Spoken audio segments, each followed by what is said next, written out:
வணக்கம் நண்பர்களே, இந்த வீடியோவில் 2 BHK நியூ ஹவுஸை பற்றி பார்க்க போகிறேங்க.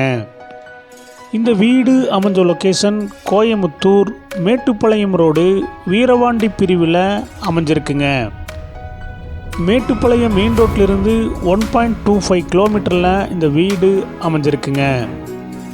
இந்த வீடு அமைஞ்சிருக்கிற லேண்ட் ஏரியா 2.25 சென்ட்டுங்க. பில்டிங் ஸ்கொயர் ஃபீட் 900ங்க. இந்த வீடு தெற்கு பார்த்த சைட்டில் கிழக்கு பார்த்த மாதிரி மெயின் டோர் வச்சு கட்டியிருக்காங்க. டிடிசிபி அப்ரூவல் இருக்குங்க. பில்டிங் பிளான் அப்ரூவல் இருக்குங்க. போர்வில் அமைஞ்சிருக்குங்க. இந்த வீட்டுடைய மொத்த விலை 49 லட்சங்க. சிறிது குறைக்கப்படும். இந்த வீடு உங்களுக்கு பிடிச்சிருந்தா கீழே இருக்கிற நம்பருக்கு கால் பண்ணுங்கள், விசிட் பண்ணுங்கள். தேங்க்யூ.